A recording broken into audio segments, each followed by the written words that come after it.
Hello and welcome to Breakfast All Day. I'm Matt, and there's Alonso, and there's Christy. We are all in the midst of a fatal affair, which Christy made us watch. So she has to tell us what it's about. I suggested it because I saw lots of chatter about it on Twitter, and I thought, ooh, this looks like it could be good, cheesy, guilty pleasure fun. If only it were that. It is not that. But it doesn't even really try, which we'll get to. Nia Long stars as a beautiful, a successful, and accomplished attorney named Ellie. She is married to Stephen Bishop, who is an architect, I believe. They live in a beautiful house on the beach, which happens to be the exact same house that Reese Witherspoon lives in Big Little Lies. It is the exact same house. You're right. It absolutely is. I looked it up on IMDb. It is the house, same address. It's actually on Broad Beach in Malibu. Wow. Wow, indeed. And I think they're trying to go for a lot of like Tony, guilty pleasure vibe, like Big Little Lies. Because at one point, a couple different points, she's driving over that same bridge in Monterey. Oh, right. You see the waves splash on this jagged rocks in slow motion, like churning with passion. Right. And Ellie runs on the beach, like the same strand of beach where like Shailene Woodley's character runs all the time. Anyway, they're going for that and they are not achieving it.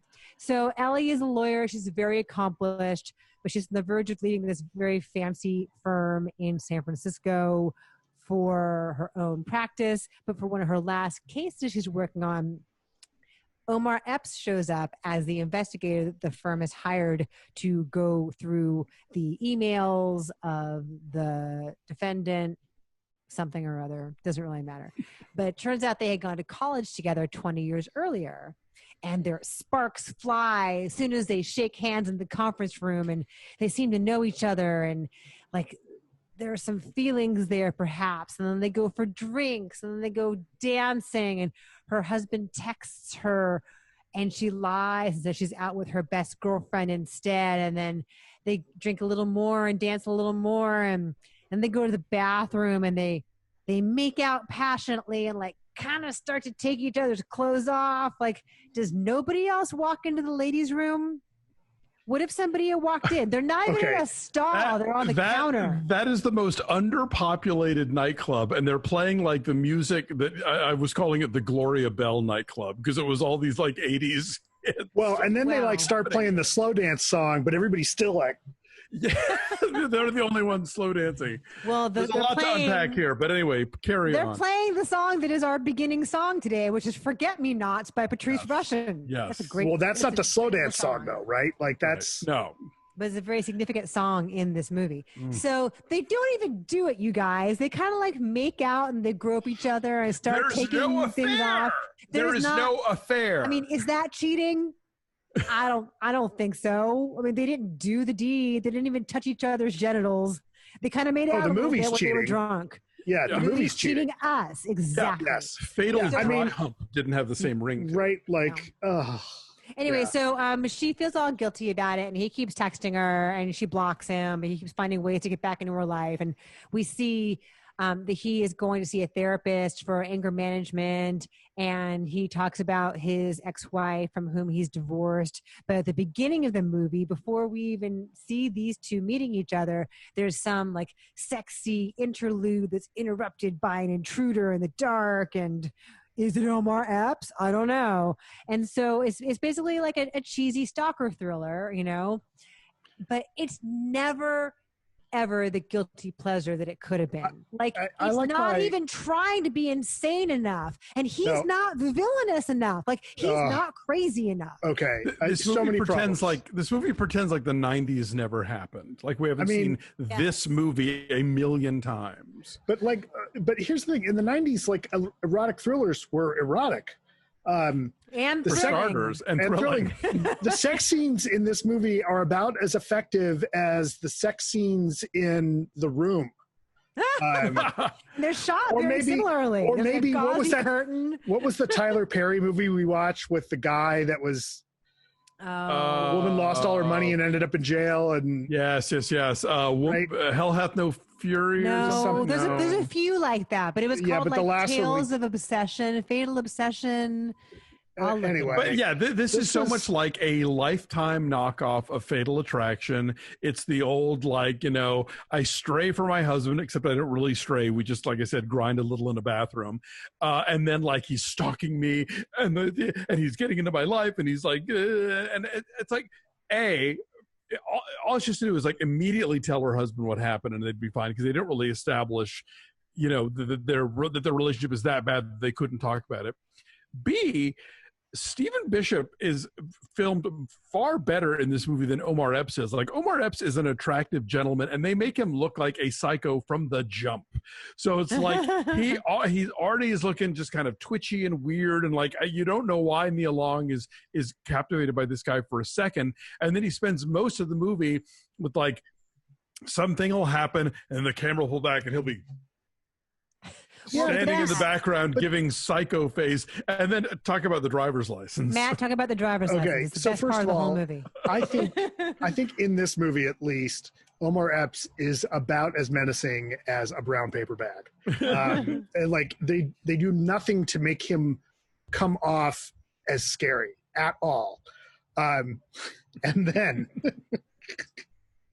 then when we get to Nia Long finally starts to show that he actually has a brain, like the movie says she does, starts doing research about him, and comes up with this insane driver's license picture.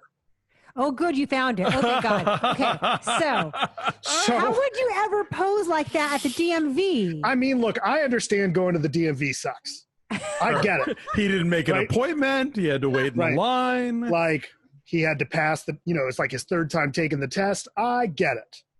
Right. But now I took, like, that's how I'm going to pose for my next driver's license picture. So for those of you listening to the podcast, like his chin is down and his eyes are up and he's like scowling, but also like looking off to the side and up. Like, you're supposed to look straight at the camera.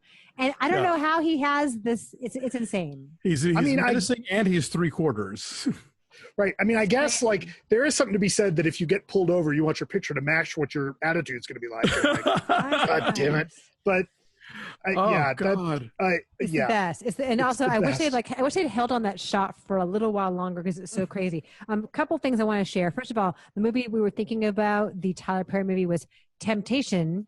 Confessions of a Marriage Counselor. No. That's a different one. This is one that we reviewed recently. That was like, I think, a Netflix original. It's the one where it turns out that that Felicia Rashad is keeping people in the basement. In the basement, right? That one, right?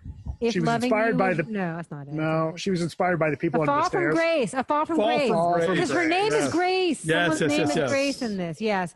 There's also Acrimony. Remember Acrimony? Right. Oh, I remember Acrimony. So amongst the problems with this movie, like, I shouldn't point out inconsistencies, but like I can never figure out is the house at the top of the cliff or the bottom of the cliff? It's on the beach.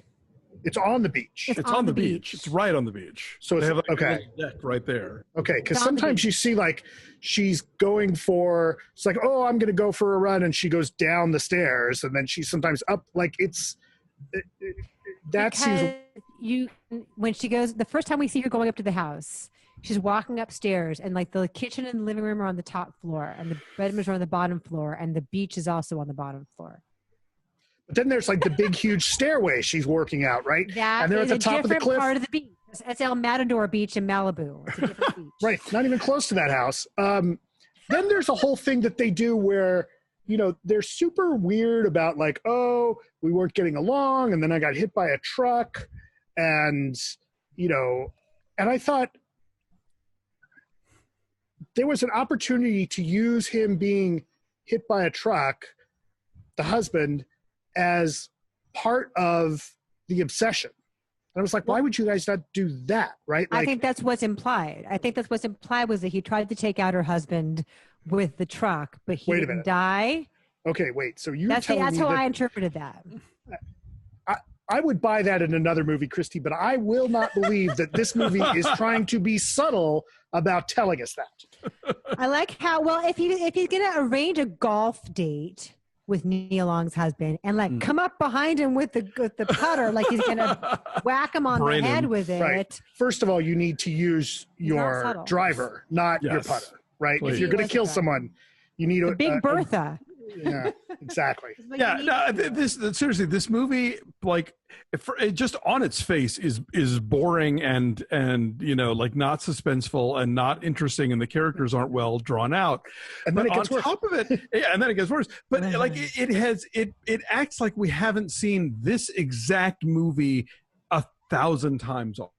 Like there was, after Fatal Attraction in 1987, mind you, we got so many variants of this movie of the person who gets involved with the wrong person. Jagged Edge, it was a genre unto itself. The whole Michael Douglas sexual panic trilogy, and so like it's been done on Lifetime. It's been done everywhere. It's so cliched. Like this is one of those movies that with very few alterations you could have just made it a comedy, because these tropes are so moth-eaten by this point that you could have played around with it. But no, this movie is playing it absolutely straight, and it feels like it's doing or saying something bold, and it's just not. And Nia Long and Omar Epps are such interesting performers, and they, this is the script that they get. I was like, it's depressing to watch. I need to point out to you, Alonso, do you know who directed this?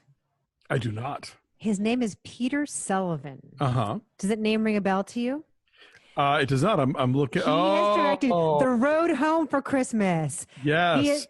Jingle Bell, Belle, My Christmas Inn, Sharing Christmas, Wrapped Up in Christmas. He directed 2014's Christmas Under Wraps, starring Candace Cameron Bure, which is the movie that pivoted the Hallmark Christmas movie into what it is now. That was the highest rated movie on the Hallmark Channel ever up until that point. And that's what created the formula of the city woman goes to small town and learns to love Christmas again. Seriously, that one movie. So this guy is an auteur. Right. Wait, so why is he doing this empty crap? I don't know. Hang on. But this is all right in line, right? Like, city woman goes to the rural area. She leaves the big city and she's fucking miserable, right? Because it's not Christmas, it's Thanksgiving. Is it? Oh, yeah. Can we talk about... No, there's a whole summer. thing about... The daughter's home for summer, isn't she? Well, there's something about a turkey, because then there's a thing where there's a turkey getting done, because they say, like, make sure you put that in the first thing in the morning. Oh, I think it might be Thanksgiving, yeah. Because the daughter, at the beginning of the movie, the daughter has just gone off to college. I see. Right. Oh, right. She goes to She's Cal. home for a holiday break, maybe. She goes to Cal, where Nia Long also went. Right. But the husband went to Stanford. So let's talk about geography for a second, because this is called, quote unquote, Ocean Crest, but clearly is Monterey. But like Nia Long will just like hop up to San Francisco. I'm going to the city for the day. It's like a 2-hour drive, you guys, from Monterey to San Francisco with traffic is really far. But the 101 is a freaking ass. nightmare. Her Hark and Hall ass. But for a long time, she was driving every day. Before she started her own firm in her own small town, she was driving every day to the city. This right, but bothers they me. had just moved into that house, and the whole idea was I got to finish this one last case, and then we're giving this movie far more thought than anyone involved with making the movie did, sadly. These things bother me. Ugh. Anyway, so when I suggested that we talk about this, I thought it would be fun. I actually had a lot more fun with you guys just now. Yes, this was, I guess, worth it. Listen, I wanted to enjoy it. I'm glad we saw it, because we never would have seen that driver's license picture. I mean, it's the only good part of the thing. Yeah. There's I stopped the movie in the middle of the movie as I'm watching it. I stop it and I'm like, Jen, you gotta hold on, like you gotta see this. This is the bad guy's driver's license.